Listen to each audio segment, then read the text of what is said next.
The Bachelor producers seemed determined to make Catherine "Cat" Izzo the villain of Zach Shawcross' season. But their plan backfired because she was charming and relatable. Her so-called devious actions paled in comparison to the antics of previous season's antagonists.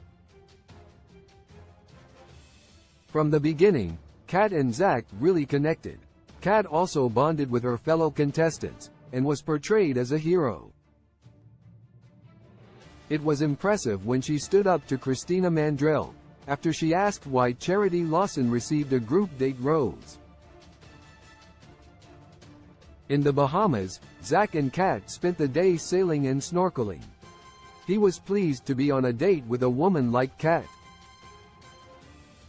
After Zach and the women were separated in London due to his COVID-19 diagnosis, Cat was criticized by her fellow contestants, who didn't like her conduct.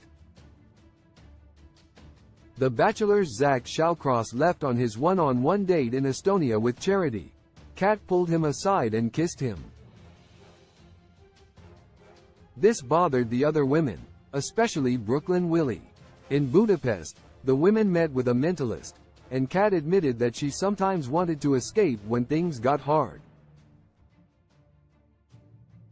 However, she added that she hoped to be with Zach forever. Zach later eliminated her at the rose ceremony, blindsiding her. Ultimately, Cat was not the villain producers wanted her to be. The Bachelor's Cat Izzo handled herself with class when Brooklyn first confronted Cat about her interaction with Zach. Cat tried to laugh it off.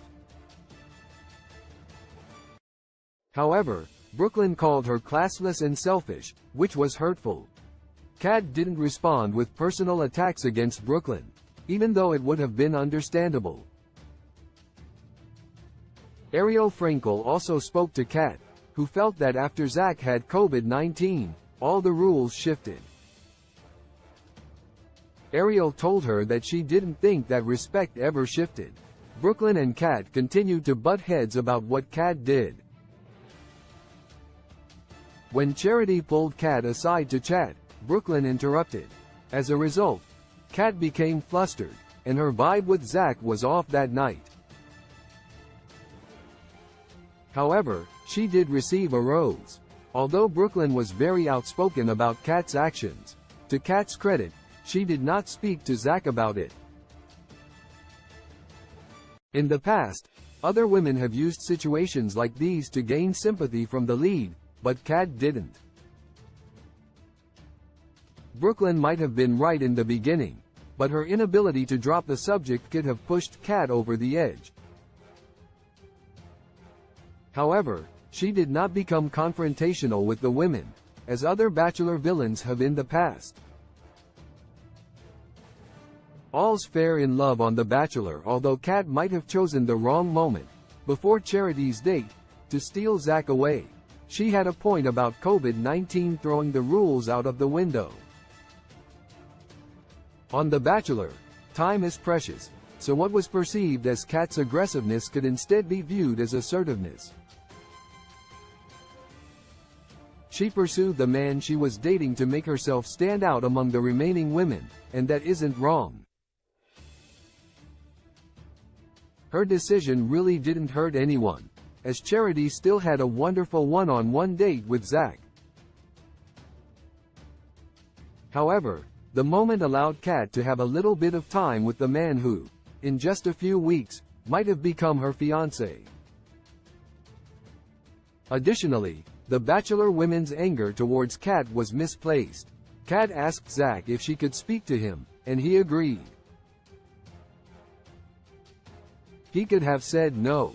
She also asked him if she could kiss him, and he consented. If Cat was a villain in this situation, then so was Zach. However, the truth of the matter was that they just wanted to spend a moment together, since they'd been separated. The Bachelor's Cat Izzo's doubts were understandable. Zach was concerned when Cat expressed doubts about him meeting her family before hometowns. However, it would have been strange if Cat didn't have concerns. Zach was also dating 6 other women at the time, so none of them could feel truly confident that they were the one. There was nothing villainous about Kat needing more validation from Zach about his feelings for her before she brought him home to meet her family.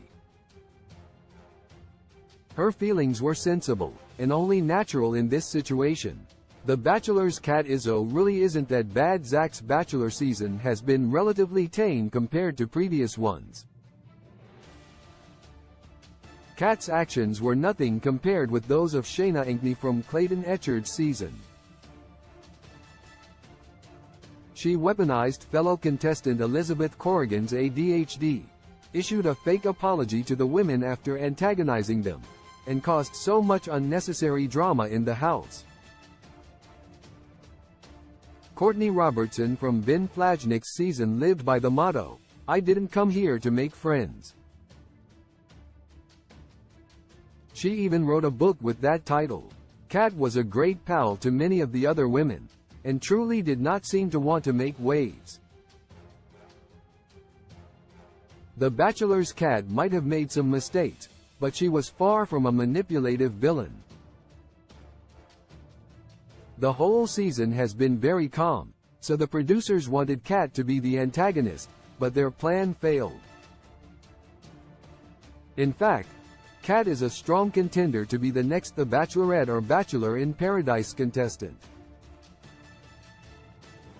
She showed that she is able to be open and vulnerable. She is also ready to find love. Kat is a favorite despite her portrayal, which proves that her true personality rose above the producer's edit. The Bachelor airs Mondays at 8 p.m. Eastern Time on ABC.